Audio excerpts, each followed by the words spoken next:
second video, and I've just got in from what was supposed to be a late shift at work, but I got to work and found out that they had passed my shift over to someone else, which is really annoying.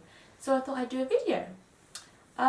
Just trying to decide what film to talk about today. So I couldn't decide between two, so I think I'm just going to wing it and just get some comments and hopefully have a couple more viewers in about 5 the more I do videos. So today I'm talking about the Expendables 3, which I've done a review for. You can find it on my blog, which is in the description box below.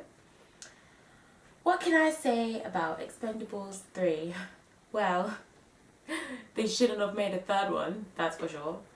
They should have left it at 1. It's one of those films that you think is a cool idea at the start because it has all these amazing actors and it's a great ensemble cast. But then you get there and it's like, I don't even know what kind of analogy to use, because the third one, it just didn't seem worth watching. And then to have it leak online for a full 2 weeks and everyone enjoying it before it hit the cinemas, I felt like one of those silly people that waited to watch it in the movie theatre and then realised that it was complete and utter bullshit because it was awful. It was probably the worst sequels I've seen for a franchise that started off okay, was never truly great, and they pushed their luck by trying to go for a trifecta of 3 films. So another word of warning as well is that I really feel that it's time for Sylvester Stallone to hang up his acting boots or whatever it is that he does and stop trying to run around all over the place, because it just looked so painful watching him on screen in that giant screen, just him looking a bit worse for wear, trying to do things that the young ones could do and he couldn't.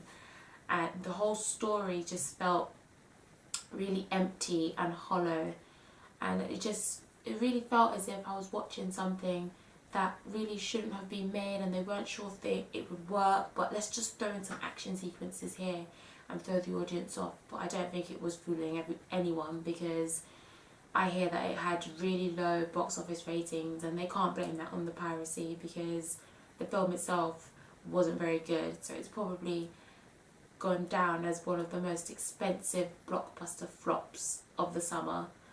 So that's my take on Expendables 3. On a more positive side, I watched Guardians of the Galaxy.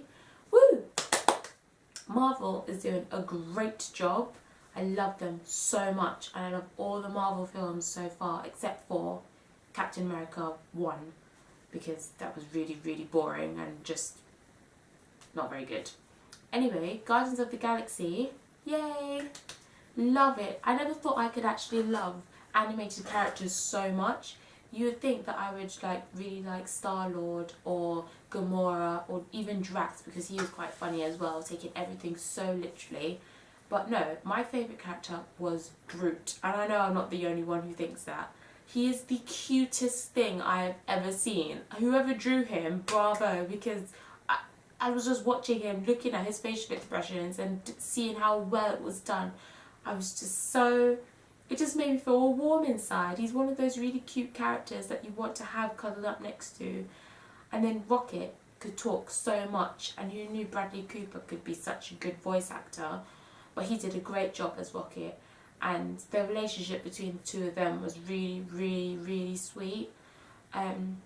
Whoever says that they don't like Groot, you're dead inside as far as I'm concerned, because he is the most lovable thing ever.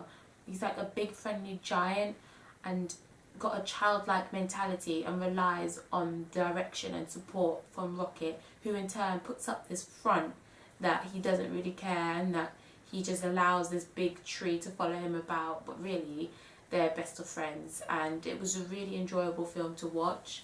I'm not saying that it was perfect, because there were probably a lot of plot holes, but it did open up the door, or a different gateway to a different part of the Marvel universe, instead of sticking to the Avengers, Iron Man and Thor and all of that stuff. So If you don't really like that, maybe Guardians of the Galaxy could be a bit more of your speed. Everything's in space, everything looks really cool. So yeah, I would say Guardians of the Galaxy is a must see if you haven't already seen it. And Expendables 3, if you haven't seen it, don't waste your time on it because it's ridiculous. I haven't written a review for Guardian. Oh, actually I have. Yes, both reviews for Expendables 3 and Guardians of the Galaxy can be found on my blog in more detail. So check it out because the link is in the box below. This is my second YouTube video, so let me know how I did and leave some comments or subscribe or like if you really enjoyed it. And I'll see you next week.